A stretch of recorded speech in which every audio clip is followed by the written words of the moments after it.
കോളിളക്കം സൃഷ്ടിച്ച നടിയെ ആക്രമിച്ച കേസിൽ വിധി ഇന്നറിയാം. എറണാകുളം പ്രിൻസിപ്പൽ സെഷൻസ് കോടതി രാവിലെ 11 മണിക്ക് കേസ് പരിഗണിക്കും. കേസിൽ ദിലീപ് അടക്കം 10 പ്രതികളാണുള്ളത്. ബലാത്സംഗം, ഗൂഢാലോചന, സ്ത്രീത്വത്തെ അപമാനിക്കൽ, അന്യായ തടങ്കൽ ഉൾപ്പെടെയുള്ള കുറ്റങ്ങളാണ് പ്രതികൾക്കെതിരെ ചുമത്തിയിരിക്കുന്നത്. വിപിൻ സി വിജയൻ വിവരങ്ങളുമായി ചേരുന്നുണ്ട് എറണാകുളം പ്രിൻസിപ്പൽ സെഷൻസ് കോടതിയിൽ നിന്ന്. അതുപോലെ വിഷ്ണു സുരേഷ് കൊച്ചിയിൽ നിന്ന് വിശദാംശങ്ങളുമായി നമുക്കൊപ്പം ചേരും. ഒപ്പം തന്നെ നിതിൻ അംബുജനും ഈ വാർത്തയുമായി ബന്ധപ്പെട്ടുള്ള കൂടുതൽ വിശദാംശങ്ങൾ പ്രേക്ഷകരുമായി പങ്കുവയ്ക്കും. ആദ്യം വിപിൻ സി വിജയനിലേക്കാണ്. വിപിൻ, കേരളം വലിയ രീതിയിൽ ചർച്ച ചെയ്ത, കേരളത്തിൽ വലിയ കോളിളക്കമുണ്ടാക്കിയ ഒരു കേസിലാണ് ഇന്ന് വിധി പറയാൻ പോകുന്നത്. അത് കേവലം ഒരു കേസായി മാത്രമല്ല സമൂഹത്തിൽ നിലനിന്നിരുന്നത്. ആ കേസിന് ശേഷം പിന്നീട് സിനിമാ മേഖലയിലും സമൂഹത്തിലുമൊക്കെ ഉണ്ടായ വലിയ ചർച്ചകൾ, ഇതൊക്കെ നമുക്ക് മുമ്പിലുണ്ട്.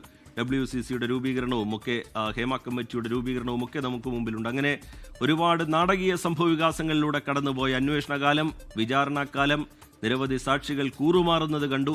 നാടകീയമായ വഴിത്തിരിവുകളും വലിയ ഞെട്ടലുണ്ടാക്കുന്ന വെളിപ്പെടുത്തലുകളും കണ്ട കേസിൽ ഇന്ന് വിധി വരാൻ പോകുന്നു.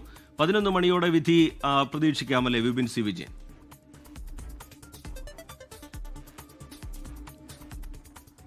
അതേ രഞ്ജിത്ത്, ഇന്ത്യയിൽ തന്നെ ഒരു പക്ഷേ ഒരു കേട്ടുകേൾവിയില്ലാത്ത രീതിയിൽ ബലാത്സംഗത്തിന് ഒരു കൊട്ടേഷൻ എന്നുള്ള ഒരു കേസ്, ആ കേസിന്റെ 7.5 വർഷം നീണ്ടുനിന്ന വലിയ വിചാരണ കാലയളവിന് ശേഷം ഇന്നിപ്പോൾ ഇതാ വിധി പറയാൻ പോകുന്നു. അത് 11 മണിക്കാണ്.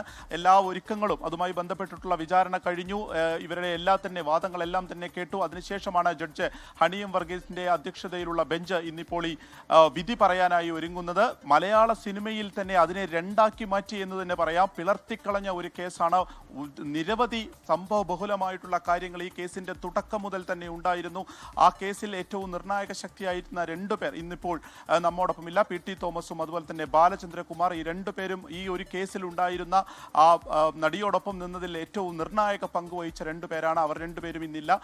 ഈ ഏകദേശം 2017 ഫെബ്രുവരി 17 ഈ ഒരു അക്രമം നടന്നതിന് ശേഷം അത് ഒരു കൊട്ടേഷൻ സംഘം ഒരു നടിയെ ആക്രമിച്ചു എന്നതിൽ നിന്ന് പിന്നീട് അതിന്റെ ഗൂഢാലോചന, അതിൽ എത്രത്തോളം വലിയൊരു ഗൂഢാലോചന നടന്നിട്ടുണ്ട് എന്നുള്ളതിന്റെ ആദ്യ മൊഴിയായി പുറത്തു വരുന്നത്, അല്ലെങ്കിൽ ആദ്യം അതിന്റെ ഒരു സൂചന നൽകുന്നത് അത് സിനിമാ മേഖലയിൽ നിന്ന് തന്നെയാണ് എന്നുള്ളതാണ് ഈ കേസിലെ ഏറ്റവും പ്രധാനപ്പെട്ട ഒരു കാര്യമുള്ളത്. നടൻ ദിലീപിന്റെ ആദ്യ ഭാര്യയായിട്ടുള്ള മഞ്ജു വാര്യർ ഈ ആക്രമിക്കപ്പെട്ട നടിക്ക് ഐക്യദാർഢ്യം പ്രഖ്യാപിച്ചുകൊണ്ട് ദർബാർ ഹാളിൽ നടന്നിട്ടുള്ള സിനിമ മേഖലയിൽ നിന്ന് വന്നിട്ട് ദർബാർ ഹാളിൽ നടന്നിട്ടുള്ള ഒരു പ്രോഗ്രാമിൽ ഇതിൽ കൃത്യമായിട്ടുള്ള ഒരു ഗൂഢാലോചന നടന്നിട്ടുണ്ട് എന്നുള്ളതും അത് പുറത്തു കൊണ്ടുവരണം എന്നുള്ളതും നിസ്സംശയം അവൾക്കൊപ്പം നിൽക്കുന്നു എന്നുള്ളതും പ്രഖ്യാപിക്കുന്നത്. അങ്ങനെയാണ് സംശയമുനകളെല്ലാം തന്നെ ഇതിൽ പൾസർ സുനിക്ക് മാത്രം ഇതിലൊരു പങ്കുണ്ടാവുമോ, പൾസർ സുനിക്ക് അപ്പുറം ഇതിൽ ആർക്കൊക്കെ ഈ ഗൂഢാലോചനയിൽ പങ്കുണ്ടെന്നുള്ള അന്വേഷണം നീളുന്നതും. പൾസർ സുനി ഒരു കത്ത് ജയിലിൽ നിന്ന് പിന്നീട് ദിലീപിനേക്ക് അയക്കുന്നു. ദിലീപ് ആ പരാതിയുമായി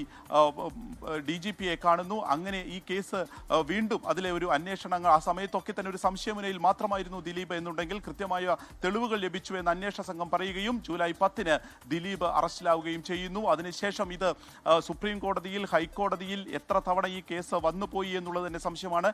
ഈ പ്രതിഭാഗത്തിനോടൊപ്പം തന്നെ പ്രോസിക്യൂഷനും ഒപ്പത്തിനൊപ്പം നിന്ന് പല കോടതികൾ കയറി എന്നുള്ളതാണ്. ഈ വിചാരണ ജഡ്ജിയെ തന്നെ മാറ്റണം എന്നുള്ള ആവശ്യവുമായി അതിജീവിത പിന്നീട് രംഗത്ത് വന്നു. ഈ മെമ്മറി കാർഡിന്റെ ഹാഷ് വാല്യൂ 3 തവണ മാറിയിട്ടുണ്ട് എന്നുള്ള വസ്തുതാ റിപ്പോർട്ട് പുറത്തു വരുന്നു. ഇങ്ങനെ സംഭവ ബഹുലമായി നടന്നിട്ടുള്ള കാര്യങ്ങൾക്കൊടുവിലാണ് ഇപ്പോൾ വിധി പറയുന്നത്. 2010 ശേഷം ഇതായി 2025 വരെ നടന്നിട്ടുള്ള എല്ലാ ചോദ്യങ്ങൾക്കും ഒരുപാട് കോടതി വ്യവഹാരങ്ങൾക്കും ശേഷമാണ് ആ ഒരു ഉത്തരവിന് വേണ്ടി നമ്മൾ കാത്തിരിക്കുന്നത്. 11 മണിയോടുകൂടി നടി ആക്രമിക്കപ്പെട്ട കേസിലുള്ള ആ വിധി പുറത്തുവരും.